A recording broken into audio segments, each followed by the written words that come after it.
I've had some fascinating experiences with entities that describe themselves as Pleiadians. They dictated an entire book, Shine, a Pleiadian message to awake your true purpose and power, to me. And I'm aware of several instances where they downloaded a body of knowledge to me, for which I'm truly grateful. I regard these entities as my spirit guides. Do you know someone who talks to plants? Do you think plants listen? Do some research. Do you believe that trees communicate to each other? Why would ideas such as these consistently come forward in different cultures and on different continents, going back thousands of years? I've discovered that many people report initially becoming aware of a Native American man, complete with feathered headdress, who are with them, and this man eventually disappears after a few months. He seems to represent a universal awakening to a different dimension. What do spirit guides do? Firstly, the clue is in the name. They guide us by bringing signposts into our world. These signposts come in different shapes, such as dreams or number patterns or synchronicities or symbols. Some of these patterns and symbols enter our awareness when we see them often. For example, 1111, which is a popular pattern. If you want to find the meaning of the pattern, I suggest you explore numerology and find the meaning of 1, 11, 2, which is 1 plus 1, 22, which is 11 plus 11, and 4, which is 1 plus 1 plus 1 plus 1. One of the best books I can recommend on numerology and the meaning of numbers is A Beginner's Guide to Constructing the Universe by Michael S. Schneider. Some people wake up at night at a specific time, for example 3:12 a.m.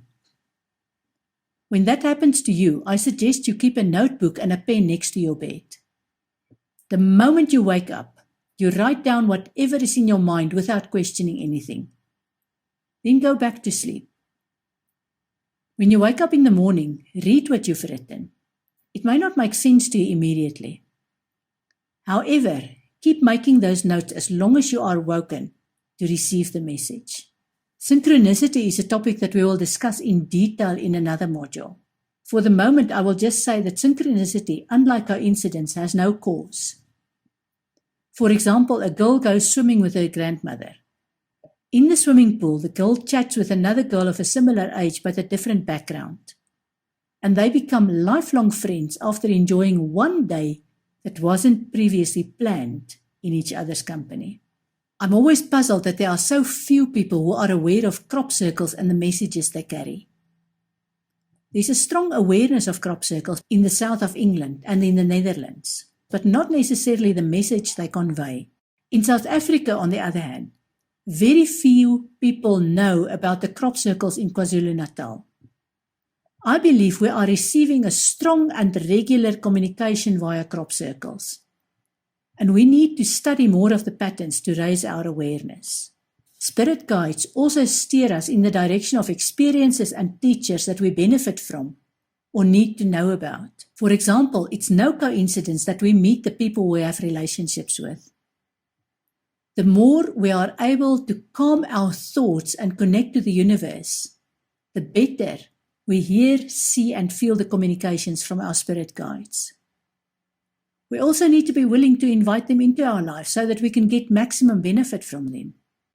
There are times when spirit guides step in without being invited because they need to deal with emergencies to ensure we are safe.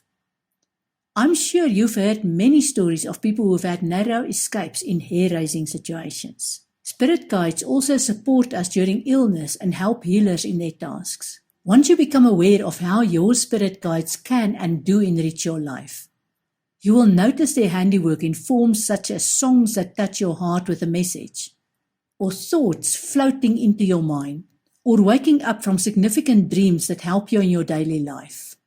They show their hands in our lives in so many different and always helpful ways that we are the poorer for not acknowledging them and their protection. This is the wonderful news. We don't need to try and find spirit guides to connect with. They are with us, and we become more aware of them and what they do when we consciously invite them in. In short, spirit guides, guardian angels, and ancestors are part of our lives. Part of a spiritual path is exploring this and accepting what makes sense to you when it comes to accepting their help. In summary, in this module we discussed what time and space mean, and how an understanding of time and space helps us to use our precognitive abilities, which can be developed. You now also understand what a medium does and the difference between a psychic and a medium. You also understand how and why most people use tarot cards and why tarot cards are not meant for party tricks or fortune telling. You may even have discovered the role of your ancestors and spirit guides and guardian angels already played in your life.